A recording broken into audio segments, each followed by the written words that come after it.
Bonsoir, bienvenue au Centre Pompidou. La Bibliothèque publique d'information est heureuse de vous retrouver de nouveau dans ces salles. Ce soir, c'est donc une rencontre dans le cadre du cycle Le Monde sur un fil, consacré aux questions géopolitiques et organisé en partenariat avec la revue Politique étrangère. Donc, nous allons ce soir présenter un livre, une parution très récente, La guerre de 20 ans, djihadisme et contre-terrorisme au XXIe siècle, de Marc Ecker et Elie Tenenbaum, paru au mois d'avril aux éditions Robert Laffont. Merci beaucoup aux deux auteurs d'être avec nous ce soir et un grand merci à Marie-France Chatin, journaliste à Radio France Internationale, qui nous fait l'amitié d'animer cette rencontre. Bonne soirée à tous. Merci beaucoup et bonsoir à tous et bienvenue donc pour cet échange avec Marc Ecker et Elie Tenenbaum. Marc Ecker, vous êtes directeur de la recherche et de la valorisation à l'IFRI, également rédacteur en chef de la revue Politique étrangère. Bonsoir. Bonsoir Marie-France Chatin. Et Elie Tenenbaum, vous êtes directeur du Centre des études de sécurité de l'IFRI. Bonsoir. Bonsoir Marie-France. Votre ouvrage est évidemment un ouvrage on ne peut plus d'actualité, avec beaucoup d'événements finalement convergents. D'un côté, l'approche du 20e anniversaire des attentats du 11 septembre 2001, perpétrés aux États-Unis et faisant notamment s'effondrer les tours du World Trade Center à New York. Le 10e anniversaire de la mort d'Oussama Ben Laden au Pakistan, c'était le 2 mai 2011. Et puis l'actuel retrait américain d'Afghanistan, également l'évolution de la situation au Sahel qui semble de plus en plus échapper au contrôle des autorités des pays de la région, le Mali, le Burkina Faso, mais pas seulement. On a relevé près de 200 morts il y a 2 semaines dans 2 villages au Burkina Faso, et ces risques exprimés de plus en plus ouvertement en France, de progression des djihadistes vers le Sénégal, la Côte d'Ivoire, le Bénin, le Nigeria et les pays du Golfe de Guinée. On semble avoir bien du mal aujourd'hui à avoir une issue à la guerre qui se poursuit. On l'a compris sur plusieurs fronts et de plus en plus nombreux peut-être. Al-Qaïda a fait preuve de beaucoup de résilience et de nouveaux groupes comme l'État islamique sont apparus. La chute du califat proclamé par Daesh n'a pas signé la fin de cette organisation ni de son idéologie mortifère. Le monde compte 2 à 3 fois plus de combattants djihadistes aujourd'hui qu'il y a 20 ans. Qu'a-t-on fait finalement des 2 décennies passées ? Comment expliquer qu'en dépit des centaines de milliers de vies perdues et des sommes considérables dépensées, la menace soit encore si élevée ? On parlera pendant 45 minutes avec les 2 auteurs de l'ouvrage. Et ensuite, je vous proposerai un certain temps pour des questions avec la salle. En tout cas, vous êtes Elie Tenenbaum et Marc Ecker, des spécialistes des questions de défense et de terrorisme. Vous nous proposez à travers cet ouvrage une rétrospective de 2 décennies de lutte, mais même pas de lutte d'ailleurs. Vous prononcez le mot de guerre, puisque vous expliquez qu'en 2001, on passe de la lutte à la guerre contre le terrorisme. Alors, plusieurs questions. En quoi le 11 septembre a-t-il changé la face du monde ? La lutte contre le terrorisme, la guerre donc. Dans quelle mesure l'antiterrorisme global a-t-il changé des alliances ? Et finalement, est-ce qu'on peut dire que la lutte contre le terrorisme est devenue l'axe structurant de l'ordre mondial ? Qui souhaite répondre en premier ? Marc Ecker. Je vais commencer et d'abord j'aimerais dire que c'est un grand plaisir d'être là ce soir. Je remercie encore la Bibliothèque publique d'information de ce partenariat et c'est un grand retour au Centre Pompidou. La dernière rencontre du cycle a eu lieu en présentiel en octobre. Ensuite, il y a eu plusieurs rencontres sur Internet, mais je dois dire qu'être là ce soir, c'est vraiment un plaisir. Et je remercie le public qui est venu. La jauge est tenue, les conditions sanitaires sont respectées et puis tous ceux qui sont sur Internet, on les salue aussi bien évidemment, mais vraiment le plaisir du retour dans les lieux de culture est là. Maintenant, pour en venir à vos questions, oui, le 11 septembre 2001 a été un tournant. Ça a été un tournant dans la perception du terrorisme et ça a été un tournant géopolitique majeur. En fait, ce tournant peut s'expliquer déjà par la nature de cet attentat. On a évidemment un saut quantitatif, puisque jusqu'alors, le terrorisme faisait au maximum quelques centaines de morts pour les attentats vraiment les plus meurtriers, notamment quand ils visaient des aéronefs. Là, pour la première fois, on a un attentat qui fait plusieurs milliers de morts, près de 3000 morts en l'occurrence, à New York et sur le Pentagone, près de Washington. Donc c'est un changement quantitatif, mais c'est aussi un changement qualitatif, parce que des destructions de cette nature-là, on ne les imaginait alors que de la part d'États, avec des missiles par exemple. Or là, on a un acteur non étatique, Al-Qaïda en l'occurrence, qui réalise en plus une surprise stratégique, puisqu'on n'attendait pas un attentat en plein cœur des États-Unis, et qui innove en transformant des avions de ligne en missiles. Et à partir de là, comme c'est une surprise, les États-Unis et leurs alliés se demandent si on n'est pas à l'aube d'un cycle d'hyper-terrorisme, avec des attentats potentiellement beaucoup plus meurtriers encore, des attentats par exemple nucléaires, bactériologiques, chimiques, etc. Il s'avérera que en fait, le 11 septembre était l'acmé d'Al-Qaïda, vraiment le grand œuvre, mais on ne le savait pas à l'époque. Et à partir de là, effectivement, un nouveau cycle stratégique s'ouvre avec le déclenchement de la guerre contre le terrorisme. Jusqu'alors, on était dans une logique de lutte, on passe à une logique de guerre. Ça, je pense que Elie peut sans doute l'expliquer de manière plus précise que moi.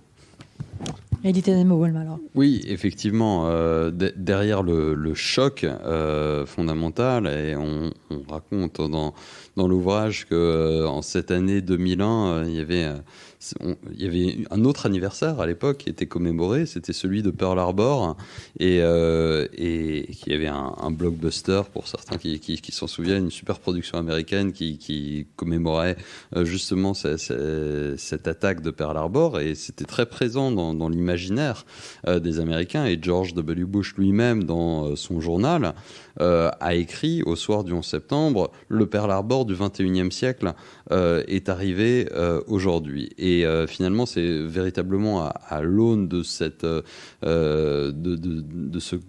crible guerrier que sera perçu le défi ou la provocation, si on le pense en ces termes-là, qui étaient les attentats du 11 septembre, avec le choix très tôt, dès le soir même du 11 septembre, de la part des Américains, d'interpréter le défi à l'aune de la question de la guerre. Alors on va beaucoup dire qu'il y a une tradition américaine politique de mettre en scène la guerre de façon un peu rhétorique. Le président Johnson, dans les années 60, parlait de la guerre contre la pauvreté. Nixon parlait de la guerre contre la drogue. Mais dans le cas de la guerre contre le terrorisme, telle qu'elle est déclarée, elle prend tout de suite un sens très littéral, avec une déclaration de guerre, ou en tout cas d'autorisation d'utilisation de la force votée par le Congrès le 18 septembre 2001, autorisation qui est toujours en cours aujourd'hui. Et à ce moment-là, le contre-terrorisme, qui était jusqu'à présent l'affaire de spécialistes, de quelques unités, quelques cellules au sein de la CIA, quelques unités des forces spéciales, va devenir l'affaire de tous. D'abord l'affaire du Pentagone, de l'armée conventionnelle, qui va réfléchir dans ses propres termes, et puis au-delà de ça, du département d'État, du département du Trésor, l'ensemble des agences de l'administration américaine se mettent en ordre de bataille, c'est le cas de le dire. Et parce que les Américains et parce que les États-Unis ne sont pas n'importe quel pays dans le monde, c'est la grande puissance, l'hyperpuissance, et le terme d'hyperterrorisme était aussi une réponse à la logique d'hyperpuissance. En fait, tous les États, la plupart, tous les alliés d'abord des Américains, vont se mettre tout de suite à la page de la guerre contre le terrorisme. L'OTAN propose d'activer la clause de solidarité de l'Alliance au nom de cet attentat. Et puis on va avoir tout un tas d'États qui vont se glisser dans cette logique de guerre contre le terrorisme. La Russie en Tchétchénie à l'époque va libeller sa guerre contre le terrorisme, la Chine au Xinjiang, Israël dans les territoires palestiniens, et même par exemple la Colombie dans sa lutte contre les FARC va s'insérer dans la lutte contre le terrorisme. Donc le monde passe du jour au lendemain finalement à l'heure de la guerre contre le terrorisme. Et ça, c'est quelque chose de très nouveau.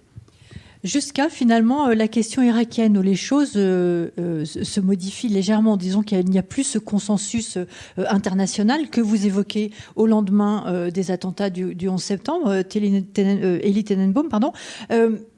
Marc Eckert, c'est l'Irak qui fait basculer la riposte américaine dans la démesure et qui fait réfléchir un certain nombre de pays.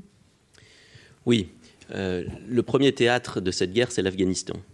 Et en Afghanistan, les talibans, d'abord, sont renversés, et ces talibans hébergeaient Al-Qaïda, et Al-Qaïda perd du coup son sanctuaire. Donc ces premiers mois de guerre contre le terrorisme sont un gros choc, un gros coup pour Al-Qaïda, qui non seulement perd ses camps d'entraînement, mais perd aussi, on estime, 80% de ses combattants, perd le numéro 3, chef des opérations militaires, mais les grands chefs quand même, en particulier Oussama Ben Laden, l'émir, et puis son adjoint Ayman al-Zawahiri, réussissent à s'enfuir et disparaissent des écrans radars. Donc quand même, voilà, ce début de guerre contre le terrorisme est plutôt positif pour les États-Unis, avec le sanctuaire afghan qui disparaît. Mais, première erreur des États-Unis, ils n'investissent pas suffisamment dans la reconstruction de l'Irak et surtout dans la gouvernance de l'Irak de l'Afghanistan et dans la gouvernance de l'Afghanistan post-Taliban. Ça, c'est une première erreur importante qui convient de noter. Et puis la deuxième erreur qui est vraiment majeure, c'est le changement de théâtre, le passage de l'Afghanistan à l'Irak avec le déclenchement de cette guerre en 2003 sous des motifs fallacieux. Deux motifs sont avancés par les États-Unis de l'époque. D'abord, des liens entre Al-Qaïda et Saddam Hussein, liens qui ne sont pas avérés, et puis l'existence d'armes de destruction massive dans le pays, existence qui n'a pas non plus été démontrée par la suite. Ce qui s'est passé, c'est que les États-Unis, en renversant Saddam Hussein, ont créé un véritable vide sécuritaire, ont décidé de démanteler l'armée, les services de renseignement, la police et la garde républicaine irakienne. Et en fait, Al-Qaïda a profité de ce vide sécuritaire pour remonter en puissance. Et il y a en quelque sorte une prophétie autoréalisatrice, puisque des djihadistes sont arrivés du monde entier pour combattre les États-Unis en Irak. Ce qu'il faut noter, c'est qu'après le 11 septembre 2001, Al-Qaïda, pour survivre, parce que c'était vraiment une logique de survie qui était adoptée par l'organisation à cette époque-là, a misé sur une stratégie de décentralisation. Et la première forme de cette décentralisation, ça a été la création de filières régionales. Et la première filière régionale a donc été créée en Irak. Ça a été Al-Qaïda en Mésopotamie, dirigée par Zarqawi, de sinistre mémoire. Est-ce que vous estimez, Elie Tenenbaum, que finalement l'Amérique a surréagi avec la tout réponse, ce qui s'est passé ensuite C'est une question qui est très importante et qu'on pose dans le livre, la question de la surréaction, parce qu'en fait, d'une manière générale et en stratégie, le terrorisme est une arme asymétrique d'un adversaire qui est en infériorité matérielle et qui provoque son ennemi et qui le pousse à la faute, qui le pousse à la surréaction, et dans l'espoir que la surréaction lui permette ensuite de rassembler suffisamment de soutien pour développer ses moyens matériels. C'est un enjeu de lutte asymétrique, un peu comme une forme de stratégie du judo, où on compte sur la force de l'adversaire pour qu'elle l'entraîne dans sa chute. Et de ce point de vue-là, le 11 septembre est une énorme, terrible et évidemment extrêmement cynique provocation, mais c'est une forme de provocation. La réaction se devait d'être à une certaine hauteur. On peut dire que, d'une certaine manière, la réponse en Afghanistan immédiate n'était pas de l'ordre de la surréaction. Elle était une réaction qui a d'ailleurs été validée par l'ONU, par une communauté internationale qui était évidemment choquée par l'ampleur des attentats. Mais on a tout de suite eu des éléments qui prenaient le risque, sinon de dévoyer la guerre contre le terrorisme, du moins d'en affaiblir sa légitimité morale, voire sa légalité.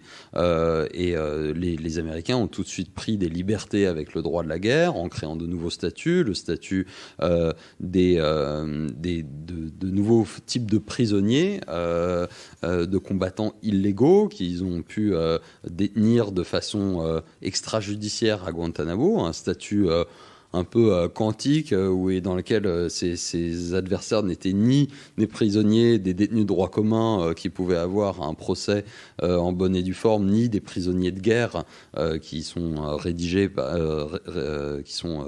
par dont la condition est régie par la Convention de Genève.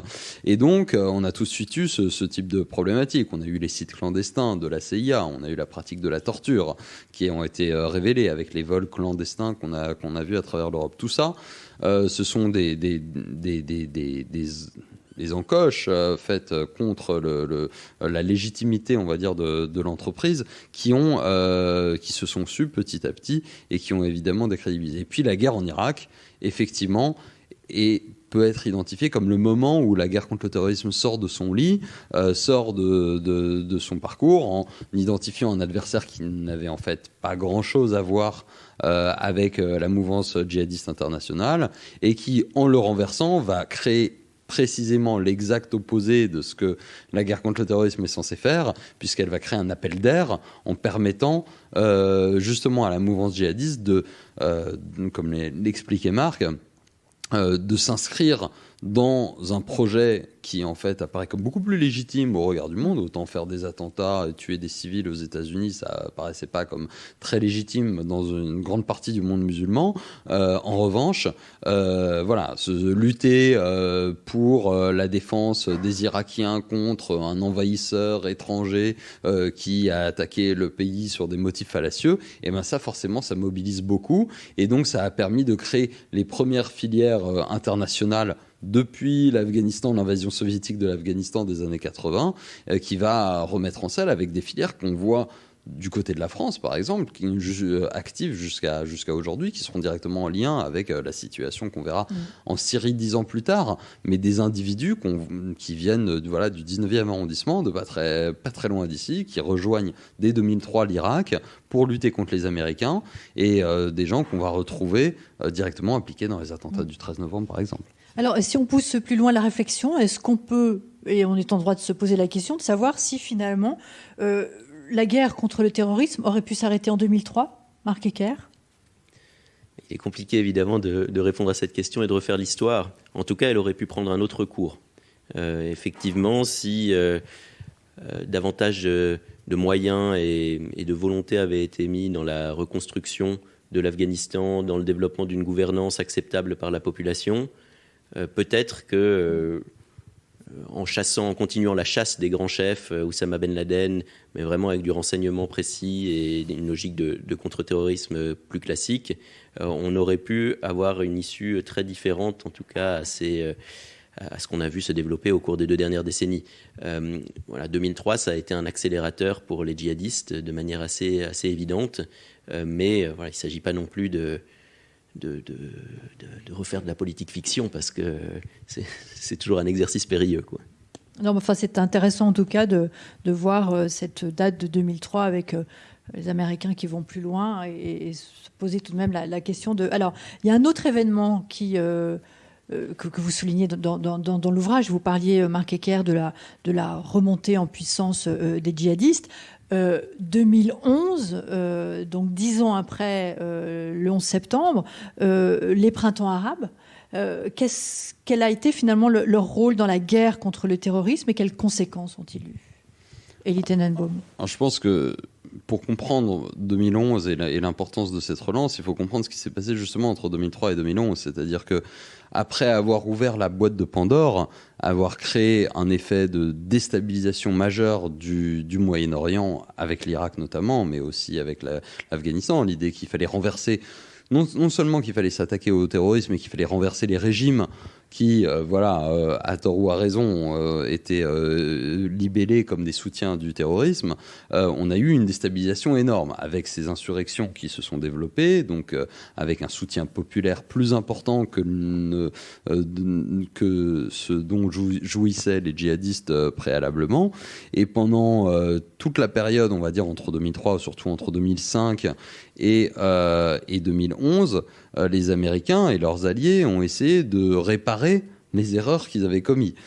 Et donc le maître mot n'était plus tant la guerre contre le terrorisme, même si c'était sous-jacent, que la stabilisation et la contre-insurrection. Il s'agissait de se dire, peut-être qu'on n'aura pas un Irak libre et démocratique, ni un Afghanistan libre et démocratique, mais on va essayer d'avoir des États à peu près stables qui se suffisent pour endiguer ou contenir la menace djihadiste. Et très tôt, on s'est rendu compte que même en rabaissant cet objectif politique, il fallait en fait accroître les moyens militaire, et donc avec des nouveaux concepts d'emploi, de doctrine, donc dit de contre-insurrection, qui cherchaient finalement à essayer de stabiliser le pays avec un afflux de personnel militaire au sol, avec des ratios qui étaient calculés, avec tout un... C'est vraiment le moment où la guerre en Irak puis en Afghanistan mobilise 100, 120, 150, 170 000 hommes dans le cas de l'Irak à son apogée autour de 2007-2009. C'est des centaines de milliards de dollars chaque année, rien que pour le contribuable américain, des dizaines de nations qui sont impliquées, et donc c'est considérable. En 2008, il arrive ce qu'on sait tous, c'est-à-dire la crise économique et financière, avec une dette publique qui s'envole, et un président nouvellement élu, Barack Obama, élu en novembre 2008, sur un enjeu de politique intérieure, de reconstruire un pays et une économie américaine qui semble complètement exsangue, avec d'ailleurs un parallèle qui n'est pas totalement à négliger avec la situation aujourd'hui post-pandémie ou pandémique actuellement de l'élection de Biden. En tout cas, l'enjeu d'Obama à ce moment-là, c'est de limiter l'hémorragie aux États-Unis même, et donc de réduire la voilure sur cette guerre contre le terrorisme qui coûte des milliards, alors que des Américains meurent de faim dans la rue et qu'on commence à avoir des files devant les banques, les hôpitaux, etc. Et donc, tout l'enjeu à partir de ce moment-là, et jusqu'en 2011, c'est d'amorcer le retrait. Dès 2009, Barack Obama annonce le retrait américain d'Irak, qui est effectif en décembre 2011. Le dernier soldat américain quitte l'Irak en décembre 2011, à cette époque-là. Et en 2011, il annonce le retrait d'Afghanistan qui devait être effectif pour Noël 2014. Mais donc, on est dans cette logique de reflux. Or, c'est précisément à ce moment-là où on se dit la guerre contre le terrorisme est en train de se terminer, la page est en train de s'achever. Et Obama le dit lui-même, c'est derrière nous, j'ai été élu pour terminer les guerres de mon prédécesseur, pas pour les poursuivre, que surviennent les printemps arabes, sur lesquels Marc va dire un mot, mais qui relance tout en fait. Oui, j'aimerais d'abord revenir aussi sur cette période entre 2003 et 2011, parce qu'il se passe des choses importantes. Il y a deux choses que j'aimerais dire. D'abord, le terrorisme arrive en Europe, avec les attentats de Madrid, attentats de Londres. La France s'est épargnée jusqu'alors, notamment parce qu'elle n'est pas présente en Irak. Et la France, d'ailleurs, a une posture qui est explicitée également dans cet entre-deux, en 2006, qui rejette la guerre contre le terrorisme. Dans un livre blanc sur la sécurité intérieure face au terrorisme, il est écrit noir sur blanc à l'époque que la France, certes, utilise des moyens militaires, notamment en Afghanistan, mais n'est pas dans une posture de guerre contre le terrorisme. C'est subtil, mais c'est bien explicité dans ce document-là. Donc le terrorisme arrive en Europe d'une part. D'autre part, pendant cette période-là, on voit aussi des textes de doctrine djihadiste apparaître. Je pense en particulier au texte d'Abou Moussa Balsouri, qui est un grand document de plus de 1000 pages, dans lequel il explicite notamment la décentralisation du djihadisme international. Ce n'est qu'un des aspects de cet ouvrage, mais c'est celui sur lequel on a le plus insisté, parce que c'est sans doute le plus original. Il explique notamment que les djihadismes doivent constituer des cellules indépendantes les unes des autres, cellules qui peuvent être individuelles. Donc un seul individu peut éventuellement passer à l'acte et se revendiquer de la mouvance djihadiste internationale. Et puis il y a un autre texte important à l'époque, qui est signé Nadji, probablement un pseudonyme, et qui théorise ce qu'on a appelé la gestion de la barbarie, enfin ce qu'il a appelé plutôt la gestion de la barbarie ou de la sauvagerie. Et en fait, c'est un plan stratégique qui est dessiné dans ce texte, qui vise à l'établissement d'un État islamique. Et pour arriver à cet ordre islamique, il s'agit de créer le chaos, de créer le désordre, et c'est précisément la stratégie qui est mise en œuvre en Irak, puis en Afghanistan, et qu'on a retrouvée ensuite plus récemment en Syrie. Donc voilà ce qui se passe pendant cette période-là. Ensuite arrive 2011. Et avant de parler des printemps arabes, je pense qu'il faut parler de la mort de Ben Laden, justement, qui intervient donc en mai 2011, il y a 10 ans. Pour l'administration Obama, avec le vice-président Biden à l'époque, c'est la réussite du contre-terrorisme. Ce n'est pas la réussite de la contre-insurrection. C'est-à-dire que ce sont des forces spéciales qui sont allées, au Pakistan en l'occurrence, pour abattre le chef d'Al-Qaïda après une surveillance par drone et après un travail de renseignement de longue haleine. Donc on a là un triptyque, renseignement, drone, force spéciale, qu'on va retrouver par la suite, et qui est le cœur d'une doctrine de contre-terrorisme plus légère et moins coûteuse que la contre-insurrection qu'on avait vu se développer à partir de 2005-2006 en Afghanistan puis en Irak. Et surviennent donc les printemps arabes. Je te repasse la parole, Elie, pour les printemps arabes. Non, mais voilà, donc ça, je pense que c'est ce qui compte, c'est de se dire, on était, du côté des Occidentaux, il y avait une vraie volonté de tourner la page. D'ailleurs, la France, par exemple, en 2012, retire ses forces d'Afghanistan. On sent déjà une lassitude. Ça fait 10 ans que la guerre contre le terrorisme se poursuit. Et en même temps, il y a ce mouvement qui est déclenché de manière spontanée, populaire, par des populations qui n'ont rien de djihadiste, qui n'appellent absolument pas à des objectifs qui étaient ceux des djihadistes. Et les djihadistes, d'ailleurs, regardent de manière un petit peu passive initialement ce mouvement. Parmi les tout derniers messages de Ben Laden, il y a des messages de soutien à ces révolutions, mais sans du tout en avoir une influence particulière, mais elles vont provoquer une déstabilisation d'un certain nombre de pays, de régimes, dans lesquels les djihadistes vont une fois encore faire montre de leur capacité d'adaptation, d'opportunisme, et donc vont saisir ces moments de déstabilisation pour y développer leur capacité. Il faut bien le dire, aidés par un certain nombre de régimes qui se posaient en rempart du terrorisme pendant toutes ces premières années cette première décennie post-11 septembre, dont le régime de Muammar Kadhafi en Libye, qui avait été réintégré dans le concert des nations au titre de sa contribution entre autres choses à la lutte contre le terrorisme,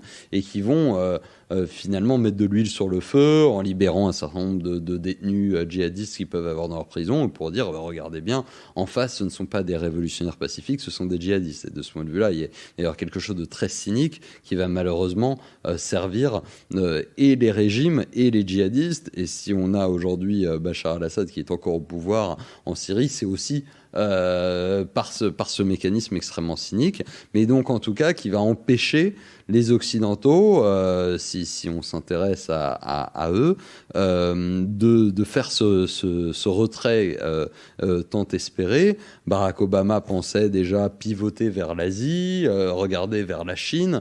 Dès 2011, il y a un article d'Hillary Clinton dans la revue Foreign Affairs qui appelle à cette bascule d'efforts, et en fait ils sont contraints de revenir au Moyen-Orient, de prolonger les efforts en Afghanistan, parce qu'ils comprennent bien que s'ils retirent leurs forces d'Afghanistan, ça va être un effondrement. Finalement, on voit aujourd'hui qu'ils ont fini par décider de retirer quoi qu'il en coûte, si je puis dire, ou quoi qu'il arrive en Afghanistan. Mais donc ce moment de 2011 est une forme de ruse de l'histoire où celui qui et la leçon qu'on en tire dans le livre, c'est de dire on ne peut pas décréter la fin d'une guerre de façon unilatérale. L'adversaire a aussi son mot à dire, et donc c'est pas parce que vous dites moi c'est fini pour moi que l'autre en a fini avec vous. Alors, l'adversaire a son mot à dire. Alors, beaucoup de choses par rapport à tout ce qui s'est dit jusqu'à présent. On peut peut-être revenir sur... on évoquait l'idée que l'Europe n'avait pas été épargnée en retour par les actions terroristes sur son territoire, à l'exception de la France. C'est 2015, la France. Qu'est-ce qui se passe en 2015 qui explique ce qui s'est passé notamment à Paris ? La guerre contre le terrorisme, est-ce qu'on peut aujourd'hui encore parler de guerre contre le terrorisme, ou on est davantage passer à une phase, c'est le mot à la mode, mais c'est intéressant d'avoir votre explication là-dessus. On parle d'endiguement, de nécessité d'endiguement. Et puisqu'on parle de la France, évoquer la situation au jour d'aujourd'hui, Marc Hecker. Alors, qu'est-ce qui s'est passé pour qu'on en arrive aux attentats de 2015 ? Alors, ce qu'il faut voir, c'est que les révoltes arabes ont évolué différemment selon les pays. On n'a pas parlé de la Tunisie encore, mais en Tunisie, il y a eu une évolution intéressante où les djihadistes ont, dans un premier temps, posé les armes et misé beaucoup sur la prédication et sur des actions sociales, et de plus en plus sur des actions d'agit-prop un peu musclées. Donc de 2011 à 2013, c'était cette logique qui était appliquée. Donc ils étaient bien présents, les djihadistes. Ils ne tenaient pas forcément un rôle très très visible, mais enfin ils étaient là, appliquant probablement une doctrine inspirée par un penseur d'Al-Qaïda qui s'appelle Makdisi. À partir de 2013, ils ont basculé dans la violence, ils ont été classés organisation terroriste, et il y a eu un flux très important de Tunisiens vers la Syrie. La Syrie où vraiment la situation avait évolué en guerre civile, comme l'a dit Elie. Un flux très important de Tunisiens aussi vers la Libye, voisine de la Tunisie, où là aussi, on avait une évolution vers la guerre civile. Cette guerre civile qui s'est développée en Syrie, elle a attiré des djihadistes du monde entier. Les Tunisiens ont été un contingent important venant du monde arabe, mais il faut savoir qu'il y a à peu près 40 000 djihadistes qui sont venus du monde entier pour rejoindre des groupes djihadistes en Syrie. Pas forcément Daesh d'ailleurs, ça pouvait aussi être des groupes liés à Al-Qaïda, ou même de mouvances tierces. Parmi ces 40 000, il y avait 5 à 6 000 Européens. Et parmi ces 5 à 6 000 Européens, les Français ont constitué le contingent le plus important, avec à peu près 1300 individus qui sont partis de notre territoire et qui sont arrivés sur place, sachant qu'il faut aussi ajouter ceux qui ont tenté de partir et qui ont été refoulés en chemin, notamment en Turquie. Comment on peut expliquer ce phénomène ? Alors d'une part, cette guerre en Syrie avait des résonances particulières, notamment en matière de théologie, parce que la terre du Cham, qui est la terminologie utilisée par les djihadistes pour désigner cette zone, qui est d'ailleurs un peu plus vaste que la Syrie, a une place particulière dans les textes sacrés de l'islam. D'autre part, il y avait une vraie guerre civile qui s'était mise en place avec Bachar el-Assad, qui avait une politique extrêmement brutale à l'égard de ces populations, et notamment des populations sunnites, ce qui a provoqué des appels au djihad et des appels à une réaction musclée qui dépassait très largement la mouvance djihadiste. On a vu des penseurs plus proches de la mouvance des frères musulmans, par exemple, appeler à une réaction musclée, armée, face à Bachar el-Assad. Et puis, il y avait les réseaux sociaux aussi qui ont joué un rôle de propagande et de diffusion des appels au djihad dans le monde entier, y compris dans les coins les plus reculés. Et on a vu des Français partir en Syrie venant de zones rurales, ce qui était quand même une nouveauté par rapport aux filières djihadistes précédentes, où c'était un djihadisme qui était beaucoup plus d'origine urbaine et périurbaine. Et puis, dernier point, on avait une facilité d'accès, c'est-à-dire qu'aller en Syrie depuis l'Europe, c'est extrêmement facile. Des personnes l'ont fait avec leur propre véhicule, en conduisant jusqu'en Turquie, sans avoir besoin de passeport, et puis ensuite en payant un passeur quelques centaines d'euros ou de dollars pour passer la frontière. Donc c'est une combinaison de facteurs qui a fait que la Syrie a attiré tellement d'étrangers. Et évidemment, en 2014, il y a eu un événement majeur qui a été la restauration du califat par Daesh et son nouveau calife Abou Bakr al-Baghdadi, le calife Ibrahim. Et ça a encore eu une résonance très particulière pour des centaines et même des milliers d'individus. Et le flux vers la Syrie s'est encore accru à ce moment-là. Alors, on a beaucoup reproché aux Occidentaux de ne pas être intervenus en Syrie.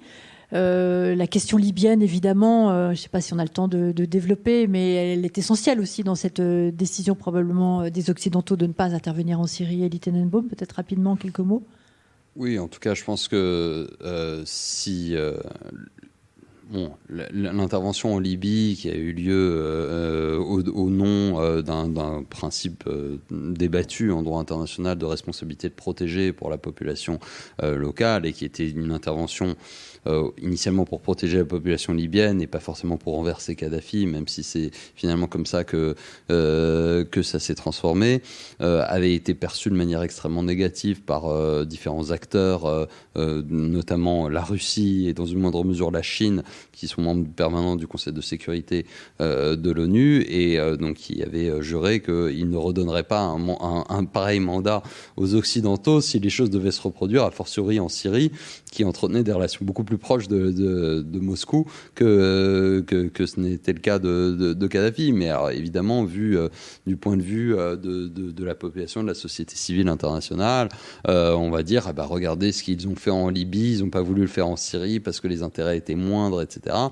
Force est de constater aussi que la présence des groupes djihadistes en Syrie avait été mieux documentée en 2013, au moment où la question s'est posée de l'intervention, que ce n'était le cas en Libye en 2011, même si on voyait les choses en Libye dès 2011, mais on espérait que ça bascule plutôt du bon côté. Et donc ça a aussi joué dans une forme de réticence des Occidentaux. Maintenant, il y a eu une aide à la rébellion qui a été trop tardive, probablement insuffisante, et très timorée par précisément la crainte de voir les armes ou les moyens qu'on apportait tomber entre de mauvaises mains. Et donc ça a expliqué également cette opposition entre la Libye et la Syrie, qui donne l'image d'un deux poids deux mesures. Alors la question libyenne, oui, Marc Ecker, et puis on parlera du Sahel, parce qu'évidemment, tout est lié. Oui, peut-être juste pour dire que là, on voit que les choses sont compliquées parce que la France a été attaquée pour son intervention en Libye et pour sa non-intervention en Syrie, et parfois par les mêmes. Donc là, on voit vraiment que les choses ne sont pas simples, que les responsables politiques doivent décider dans l'incertitude et puis dans l'urgence. Et moi, j'ai assisté à quelques procès de djihadistes. J'avais fait une étude précédente sur la base de jugements. Et parfois, certains djihadistes allaient à la barre en disant on est parti en Syrie en 2012 ou en 2013. La France n'intervenait pas et il fallait faire quelque chose contre Bachar el-Assad qui massacrait son peuple. Et certains disaient même on est l'honneur de la France. Les armées n'ont rien fait. Nous, on y est allés. Évidemment, c'était une ligne de défense, mais certains le pensaient peut-être. En revanche, et je complète ma réponse d'avant, d'autres, évidemment, sont partis très tôt aussi dans l'idée de frapper la France et de s'entraîner sur place, de s'aguerrir. Et c'est évidemment ce qui a été fait au moment du 13 novembre 2015, ou avant le 13 novembre 2015, pour la préparation de ces attaques, qui étaient particulièrement sophistiquées. Et c'est bien évidemment en profitant du sanctuaire du sanctuaire syrien, décidément, sanctuaire syrien pour s'entraîner, pour s'aguerrir et pour planifier une telle opération que les commandos du 13 novembre ont pu perpétrer un attentat de cette nature. Sans sanctuaire, il est beaucoup plus difficile de planifier de telles opérations. D'où l'importance de détruire des sanctuaires quand ils apparaissent. Et ça, je pense que c'est aussi une des leçons pour l'avenir, pour l'Afghanistan, parce qu'on ne sait pas ce qui va se passer en Afghanistan avec un probable retour des talibans, mais aussi pour le Sahel, justement, où la situation se dégrade. Et clairement, si un sanctuaire djihadiste venait à émerger de manière plus claire que ça ne l'est aujourd'hui dans cette zone-là, ce serait un risque non seulement pour la sous-région, mais aussi probablement pour l'Europe. Alors on va parler du Sahel, Elie Tenenbaum. C'est un vaste sujet, mais terriblement d'actualité. Et avec cette question, est-ce que l'Afrique est la terre d'avenir du djihadisme, et quel lien finalement y a-t-il entre ce qui se passe dans cette région aujourd'hui, ce qui s'est passé au Moyen-Orient ? Alors effectivement, on a raté un peu votre question sur la Libye, mais il y a eu un des impacts de la guerre de 2011 en Libye a été effectivement le déplacement d'un certain nombre d'individus et d'armes de la Libye vers le Sahel, et évidemment on a eu la rébellion Touareg de 2012 qui a été très vite rejointe par les djihadistes dans une alliance qui encore aujourd'hui fait beaucoup de débats parmi les spécialistes sur est-ce que c'était une alliance d'opportunisme, est-ce que c'était une alliance de valeurs, et donc qui en tout cas a créé, avant même l'émergence du sanctuaire syro-irakien de Daesh en 2014, dès 2012, un premier proto-État djihadiste au cœur du Sahara que la France a mis à bas par l'opération Serval en janvier 2013, son intervention au Mali, et elle y est aujourd'hui encore, même si les annonces récentes montrent que là aussi ce cycle stratégique est peut-être en train de toucher à sa fin. Les djihadistes sont présents depuis longtemps en Afrique, sur le continent africain, je pense qu'il faut le dire. On a encore dans l'historiographie récente de nouvelles traces, par exemple sur l'implication d'un proto-Al-Qaïda, de ce qui allait devenir Al-Qaïda en Somalie dès 1993, avec des anciens d'Afghanistan qui étaient présents. La Somalie et la corne de l'Afrique de l'Est étaient de manière très très présente. En 98, ce sont les attentats de Nairobi et de Mombasa et de Dar es Salaam contre les ambassades américaines, qui ont été le premier grand attentat d'Al-Qaïda. Donc il y a une présence ancienne. En Afrique de l'Ouest, c'est évidemment l'héritage de la guerre civile algérienne, de la décennie noire, de ces combattants djihadistes qui étaient eux aussi passés par l'Afghanistan des années 80, qui, à partir des années 2000, sont descendus vers des pays plus faibles, moins contrôlés, parce qu'ils étaient sous forte pression des Algériens, des services algériens et de l'armée algérienne, et d'où une installation en Mauritanie, au Mali, au Niger, qui petit à petit s'est implantée en nouant des alliances locales. C'est le moment de 2012, le moment central, et c'est la problématique qu'on a aujourd'hui, c'est que ce ne sont plus simplement des groupes d'une mouvance djihadiste transnationale un petit peu hors sol, mais ils sont entrés en résonance avec des demandes locales, avec des problématiques énormes de pays qui sont confrontés à des défis démographiques, économiques, environnementaux considérables, des États qui perdent pied sur le plan financier, sur le plan de la gouvernance, et des djihadistes qui finalement arrivent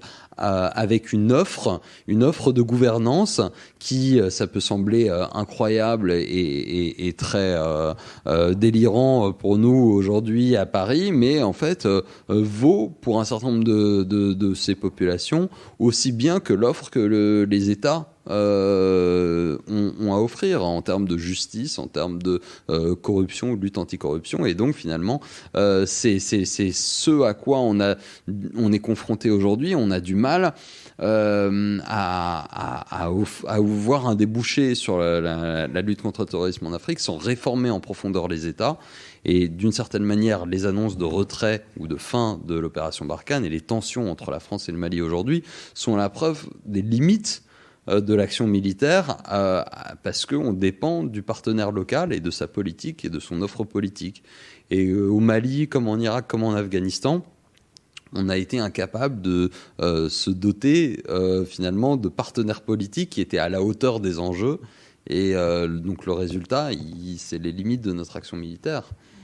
Le Mali, c'est l'Afghanistan... C'est l'Afghanistan des Français, Elie Tenenbaum, mais on va peut-être avancer aussi dans le débat. Je le disais en introduction, en France, de plus en plus on s'exprime de plus en plus sur les risques qu'il y a à avoir. On parlait du Sahel, mais finalement une progression des djihadistes vers le Sénégal, la Côte d'Ivoire, le Bénin, le Nigeria et les pays du Golfe de Guinée. La question des financements se pose aussi. Cet argent des groupes djihadistes, ce sont les trafics. Alors il y a un lien avec les trafics, du financement qui existe. Les groupes djihadistes, comme n'importe quel groupe armé, doivent un peu d'opportunisme dans leur mode de financement. Mais cela dit, les études qui sont faites sur les financements des djihadistes, parce que précisément il s'agit d'insurrections qui ont un projet politique, le financement il provient beaucoup et très largement des populations locales qui sont, alors selon la manière dont vous vous positionnez, soit racketées, soit taxées, avec un certain consentement à l'impôt. Consentement toujours mêlé de crainte, mais la première chose, avec Marc, on a eu l'occasion d'aller au Mali un petit peu avant le déclenchement de la pandémie en février 2020, et on rencontrait des imams, par exemple, du centre du Mali, qui nous disaient la première chose que les djihadistes demandent quand ils arrivent dans un village, c'est de payer la zakat, qui normalement est une charité islamique volontaire, mais qui là se transforme dans un impôt tout à fait contraint. Et c'est ça aujourd'hui le financement du djihadisme, c'est un autofinancement local. Alors après, il y a le lien avec les trafics, avec le crime organisé, avec des convergences d'intérêts, mais qui sont plus temporaires en général que systématiques. Et souvent, les djihadistes eux-mêmes sont assez peinés quand on les les accuse d'être de vulgaires trafiquants, parce que c'est pas du tout le projet qu'ils ont pour leur pays ou pour leur société. Marc Ecker, vous souhaitez rajouter quelque chose? Je vois que, en fait, ça fait déjà 3/4 d'heure que nous échangeons. Le temps passe extrêmement vite. Moi, j'aurais une dernière question après celles qui vont venir de la salle, avec un public conséquent. Qu'est-ce qu'on peut dire finalement des enseignements à retenir de ces 20 années de guerre contre le terrorisme, Marc Ecker? On a orienté cet ouvrage vers les enseignements. Enfin, on a voulu avoir un ouvrage à différents niveaux de lecture. Donc ceux qui voudront vraiment lire l'histoire dans le détail pourront le faire. Mais sinon, on a voulu montrer qu'il y a des enchaînements stratégiques. Ça, c'est un point important parce que jusqu'à présent, on avait surtout tendance à voir soit une partie au conflit, soit l'autre, mais rarement avoir les dynamiques entre les deux. Et puis, on a voulu dégager des enseignements. Et on le fait à la fin de chaque partie. Il y a 5 parties dans l'ouvrage, et en conclusion. Donc c'est difficile, il y a des dizaines de leçons, c'est difficile de les résumer. Peut-être de manière quand même générale, une leçon à retenir, c'est qu'il ne faut pas sous-estimer l'adversaire et qu'il ne faut pas non plus le surestimer. Alors c'est facile à dire, c'est compliqué à faire. La sous-estimation, elle peut venir d'acteurs qui vont dire, bon, dans le fond, voilà, ce sont des acteurs non étatiques, ils n'ont pas la capacité à nous faire du mal, et il faut surtout pas avoir d'amalgame socio-politico-religieux parce que ça risque d'empirer les choses.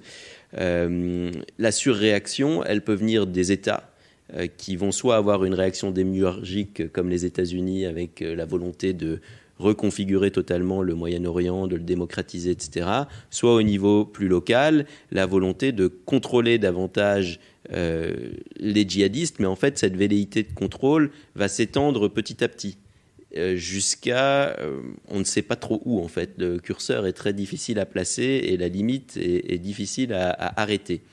On peut se demander d'ailleurs, mais on ne répond pas, on ne fait que poser la question, si l'accumulation de lois en France antiterroristes depuis plusieurs années ne nous emmène pas sur cette pente glissante. La surréaction, elle peut aussi venir d'une partie de la société civile. Et ça, c'est une dynamique extrêmement dangereuse qu'on voit déjà à l'œuvre dans d'autres pays. En France, il y a, pour la nommer, l'ultra-droite est également très surveillée parce qu'évidemment, une des craintes, c'est que certains militants de l'ultra-droite commettent à leur tour un attentat, non pas contre les djihadistes, mais contre les populations musulmanes, avec cette logique qu'on entend beaucoup dans les mouvances identitaires, du grand remplacement, de la guerre civile raciale, puisque c'est le titre d'un ouvrage écrit par un des penseurs de ces mouvances identitaires.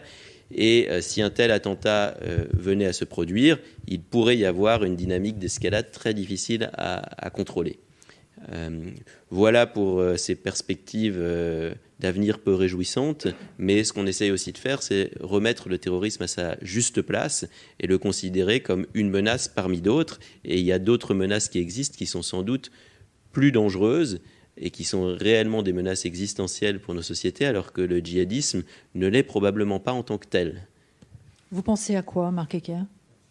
Bon, là, on pense à des menaces qui... Alors, c'est pas nous forcément qui les mettons en avant, mais on pense à des menaces qui sont mises en avant de plus en plus par les États-Unis et leurs alliés, comme la montée en puissance de la Chine, par exemple, ou sur le territoire européen, à la menace russe. Enfin, à des menaces, en tout cas, étatiques.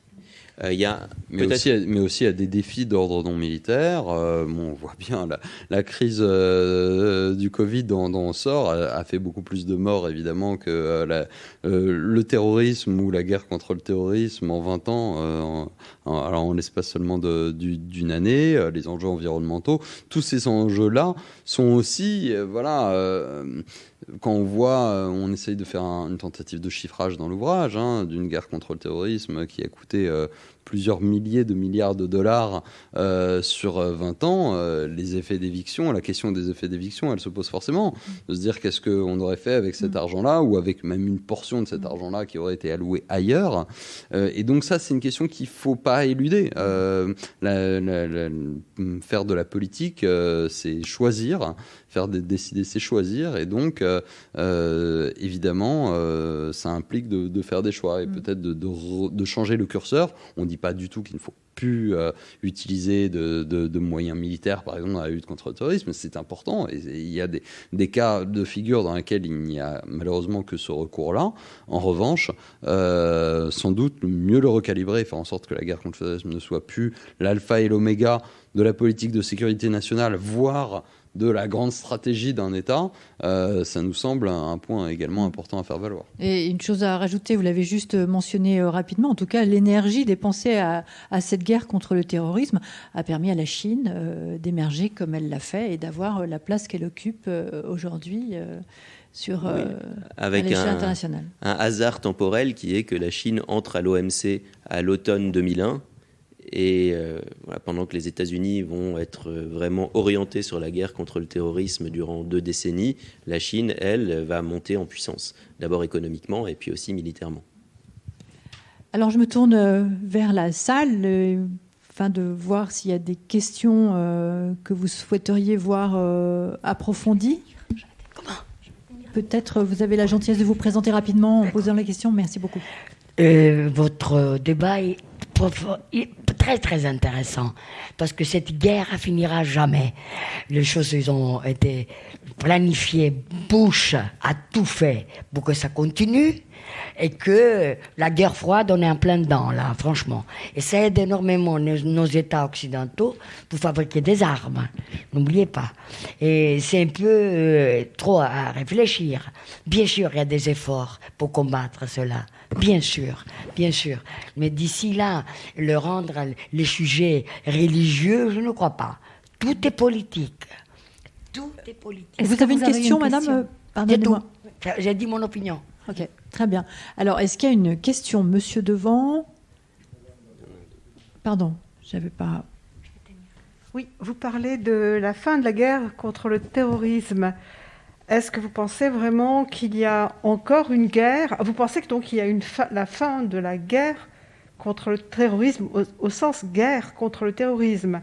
Mais est-ce que vous ne pensez pas qu'il y a eu d'autres formes de ce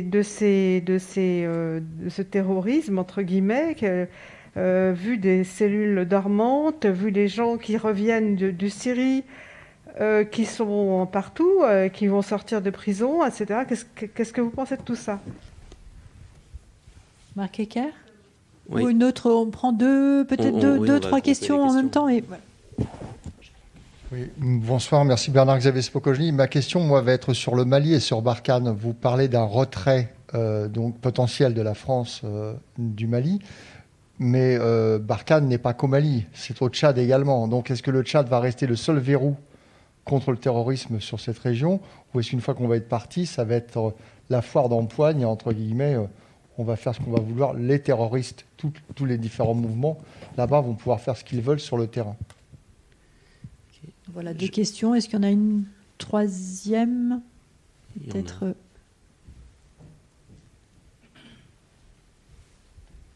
Oui, bonsoir, je m'appelle Dako. La question que j'aimerais poser est de savoir si c'est avec le terrorisme que le monde actuel sera géré, puisque les pays qui fabriquent les armes continuent à fabriquer. Et ces pays n'ont pas de guerre. Comment faire? Par exemple, pour les pays africains qui ne fabriquent pas les armes et dans lesquels l'ensemble des grandes armes fabriquées dans le monde se redéploient sur le continent africain. Comment faire? Parce qu'à l'heure actuelle, je pense que la France, dans l'opération Barkhane, voulait diviser le Mali et créer l'État d'Azawa à cause des enjeux géopolitiques. Alors, est-ce que la France, ou du moins c'est le monde entier, peut-il fonctionner avec des nouvelles guerres qu'elle crée dans le monde? Alors, Marc Ecker. Le postulat qu'on fait dans ce livre, c'est qu'effectivement, on arrive au bout d'un cycle stratégique. Donc c'est pour ça qu'on l'a appelé la guerre de 20 ans. Au début, quand on a travaillé sur l'idée de cet ouvrage, il y a 3 ans à peu près, on se demandait si ça n'allait pas être la guerre sans fin. Mais en fait, les événements de ces dernières années et de ces derniers mois montrent qu'on semble s'orienter vers la fin d'un cycle. C'est-à-dire que la guerre contre le terrorisme telle qu'elle a été pratiquée depuis 2001, avec des grandes opérations militaires, des déploiements massifs, Elie l'a dit, 170 000 hommes à un moment donné en Irak, risque de prendre fin. Ça ne veut pas dire que la menace est éradiquée. Au contraire, et Marie-France l'a rappelé dans son introduction, il y a aujourd'hui 2 à 3 fois plus de combattants djihadistes qu'en 2001. Chiffre qui amène quand même à réfléchir sérieusement sur l'efficacité de cette guerre de 20 ans. La menace va donc se poursuivre, mais le pari qu'on fait, c'est que la lutte contre le terrorisme va elle aussi évidemment se poursuivre, mais de manière plus légère.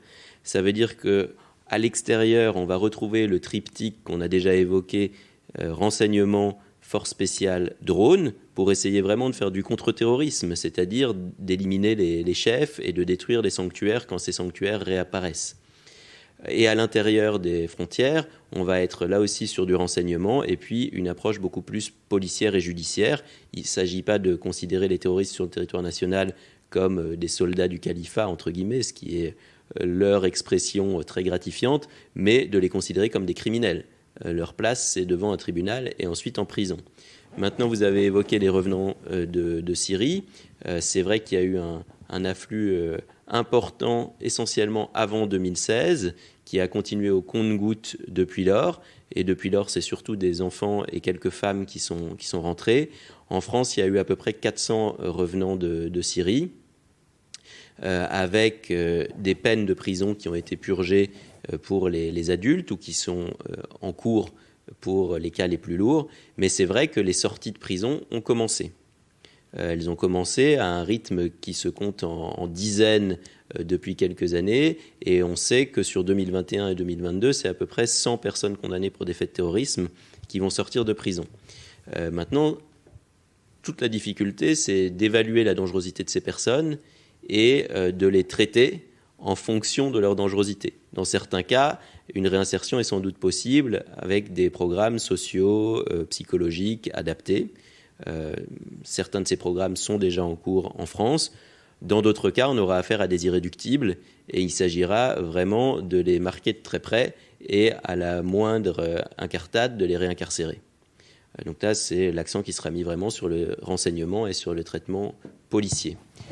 Élie, je te laisse peut-être répondre sur le Sahel, et je pense que la question des ventes d'armes mérite aussi des précisions sur à quoi servent les armes, qui produit, qui Oui, je pense que les deux questions sur le Sahel sont évidemment très, très importantes, et la question sur les armes, est-ce que les États font la guerre pour pouvoir vendre des armes, ça nous emmène évidemment sur de grandes logiques. Si on s'intéresse aux ventes d'armes françaises au sens strict, évidemment, il n'y a pas d'armes qui sont exportées auprès de groupes terroristes, et quand on regarde où est-ce que les groupes terroristes se procurent leurs armes, c'est une question qui est légitime et qu'on peut se poser. La majorité des armes sont procurées en fait sur le dos des armées qu'elles combattent. Et donc, alors ça peut donner des fois l'impression d'une forme de conspiration quand on dit regardez, là on a des armes qui ont été produites en France ou aux États-Unis ou ailleurs qu'on retrouve chez des terroristes, mais en fait ces armes, elles ont été livrées à l'armée afghane, à l'armée malienne, à l'armée irakienne. Daesh avait des tanks américains, mais est-ce que Daesh s'est approvisionné auprès de l'armée américaine? Évidemment non. Elle les avait récupérés sur l'armée irakienne en déroute qui les avait laissés, et donc c'est aussi derrière la question de la gouvernance des armées qui se pose. Mais après, ça nous emmène très loin. Est-ce que la France, derrière, ce qui se pose, c'est la question de savoir est-ce que les pays occidentaux sont responsables fondamentalement de l'émergence et de la persistance de ces groupes terroristes qui font la guerre dans des pays loin de chez nous, d'une certaine manière. C'est un débat qui existe avec un grand nombre de chercheurs en sciences sociales en disant finalement ce sont les interventions qui provoquent les guerres et non pas les guerres qui appellent les interventions. Nous, avec Marc, on a tranché dans un sens opposé. On dit il faut écouter les terroristes, il faut refaire une chronologie fine des événements, et les groupes terroristes ont déclaré une forme de guerre pour tout un tas de raisons, non seulement aux pays occidentaux, mais aussi et surtout aux gouvernements des pays dont ils sont issus. Et l'action internationale peut parfois empirer les choses, parfois stabiliser au contraire en fonction de la manière dont elle est menée.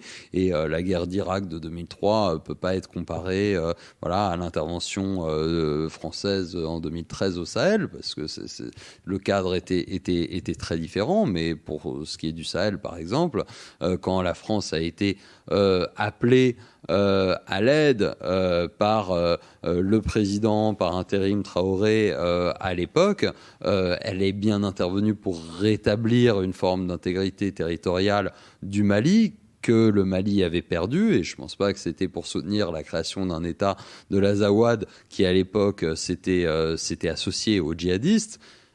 Vous me direz évidemment qu'il y a la question de Kidal et des armées françaises qui ont, selon le récit, empêché à l'armée malienne de rentrer dans Kidal, parce qu'il s'agissait effectivement de ménager un certain nombre de groupes rebelles Touaregs qu'on estimait être des alliés plus que des ennemis dans le cadre de la lutte contre le terrorisme, et qu'on pensait qu'il fallait les ménager également. C'était peut-être une erreur, l'histoire en décidera. Mais en tout cas, on faut bien comprendre qu'on rentre dans des conflits très complexes à l'intérieur, qui touchent à l'identité même de ces États dont on parle, pas que en Afrique. La question de qu'est-ce que doit être l'État afghan, qu'est-ce que doit être l'État malien, et qu'est-ce que doit être le Nord dans l'État malien, et qui sont des questions qui n'ont d'une certaine manière rien à voir avec l'action actuelle, en tout cas, de la France, l'action contemporaine de la France. Et ce sont des questions que les Maliens doivent trancher eux-mêmes, et on ne peut pas rejeter la faute finalement sur un acteur international qui entretiendrait une forme d'instabilité à son intérêt. Quel est l'intérêt français que la France trouve à être présente au Mali aujourd'hui? Moi, j'avais compilé l'ensemble des chiffres d'importation et d'exportation de la France vis-à-vis des 5 pays du G5 Sahel. On est à respectivement 0,1 et 0,02% des importations et des exportations. Donc en fait, le Sahel économiquement pour la France, c'est pas grand-chose. L'opération Barkhane coûte presque 1 milliard d'euros à la France chaque année. Elle y trouve pas son compte en intérêts sonnants et trébuchants. Donc ce sont bien des intérêts de sécurité, de protection des pays de la région de la côte et donc qui sont posés. Très rapidement, la suite de Barkhane, oui, je pense, ce qui a été annoncé, c'est la fin de Barkhane en tant qu'opération extérieure. Il y aura probablement une pérennisation de la présence militaire française à travers des actions de coopération. Le problème, c'est qu'aujourd'hui, dans le cas du Mali spécifiquement, il y a une brouille politique entre Paris et Bamako liée au refus de transition, on va dire, civile du colonel Goïta actuellement. Là aussi, on peut comparer avec la situation au Tchad, où là, l'absence de transition a été d'une certaine manière tolérée par Paris. En revanche, normalement, aujourd'hui, la coopération a été suspendue au Mali, mais la France devrait rester présente, mais selon les modalités qu'on évoquait avec Marc, sur des moyens militaires moindres, une empreinte plus légère, plus de forces spéciales, de renseignements, de drones. Est-ce que ça suffira à empêcher, comme vous le dites, l'installation d'un nouveau sanctuaire avec des groupes djihadistes qui seraient non contraints? On imagine très bien ce que pourrait donner la chute à nouveau de grandes villes comme Tombouctou, par exemple, aux mains des djihadistes. C'est certainement pas ce que souhaite la France ni la communauté internationale aujourd'hui. Maintenant, c'est un risque si les moyens militaires sont pas suffisants. Marc Ecker. Oui, peut-être juste un tout petit mot. Une des leçons aussi de ce travail, c'est que les États, même les plus puissants, ne contrôlent pas tout. Alors, il ne s'agit pas de dire que c'est l'impuissance de la puissance, comme le disent d'autres, mais enfin, on voit bien quand même les limites entre l'objectif recherché et puis le résultat. Et même la première puissance mondiale n'arrive pas forcément exactement à faire ce qu'elle veut. La guerre, ce n'est pas une science exacte, et on n'arrive pas forcément à contrôler toutes les dynamiques sociales qui touchent une population. Ce qui amène d'ailleurs à rebondir sur une de vos questions, qui était sur l'objectif initial des États-Unis, qui était bien d'éradiquer le djihadisme. et pas seulement Al-Qaïda, puisque au départ, George W. Bush disait que la guerre contre le terrorisme ne s'arrêterait que lorsque les groupes terroristes de portée globale, ce qui est une expression assez floue, mais qui clairement ne se limite pas à Al-Qaïda, seraient arrêtés, neutralisés, défaits. On voit 20 ans après que ce n'est pas le cas, et qu'effectivement, l'objectif d'éradication n'est plus atteignable, et donc on entre dans une logique d'endiguement. Il s'agit maintenant de limiter la diffusion des djihadistes et d'essayer au maximum de limiter aussi la diffusion de leur idéologie. On n'a pas assez, je crois, ce soir parlé de l'idéologie. L'idéologie, elle, est persistante. Oui, justement, c'est une thématique qu'on n'a pas abordée. C'est vrai que le temps imparti est assez limité, mais la guerre des idées, où est-ce qu'on en est ? Et finalement, qu'est-ce que l'on peut dire de l'opinion des musulmans du monde entier à l'égard du djihadisme ? Ça peut peut-être être notre conclusion ? C'est une question difficile. On essaie d'y répondre avec les outils qui sont à notre portée. On a utilisé notamment un certain nombre de campagnes de sondage du Pew Research Center, qui est un institut américain, qui montre que, par exemple, la cote de popularité d'une personne comme Oussama Ben Laden a décru de manière continue entre 2001 et 2011, l'année de sa mort, en partant de niveaux qui étaient effroyablement haut dans certains pays, avec des opinions favorables au-delà de 50%, mais qui avaient réduit en dessous des 20%, voire des 10% pour certains pays, voire des fois des portions extrêmement congrues. Et de la même manière, une organisation comme Daesh a eu un taux, une popularité ou un taux d'opinion favorable qui ont eu tendance à décroître. Et donc il semble que l'adhésion, donc ces sondages qui ont été faits sur l'ensemble de ce qu'on appelle le monde musulman, donc des pays à majorité musulmane, ce qui va de la Bosnie jusqu'à l'Indonésie,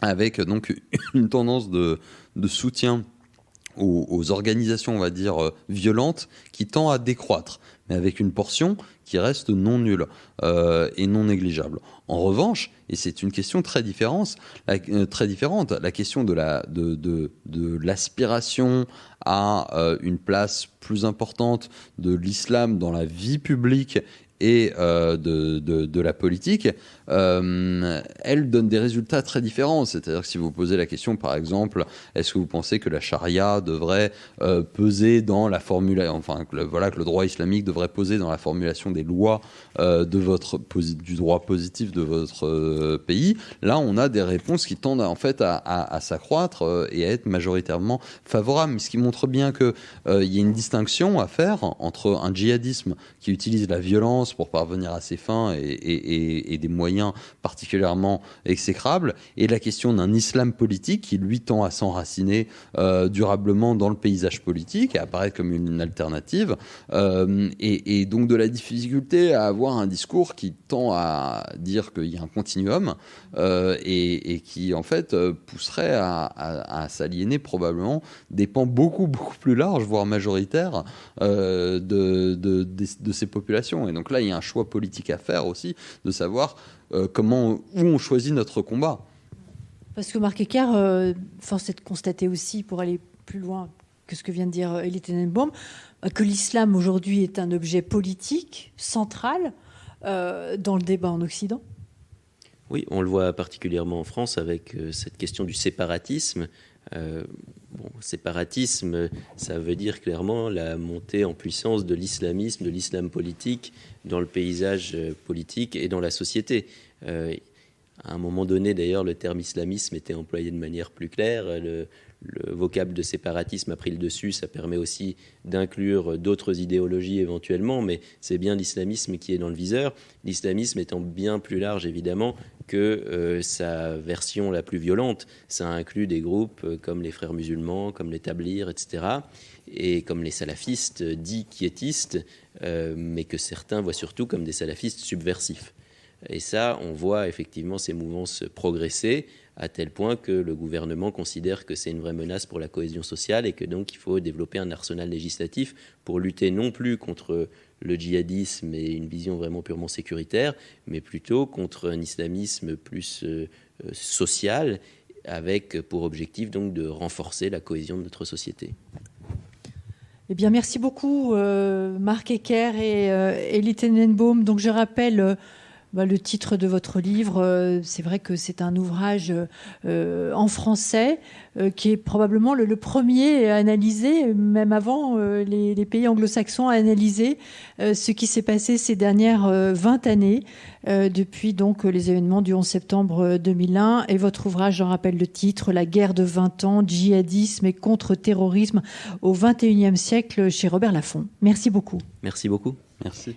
Merci à nos deux invités.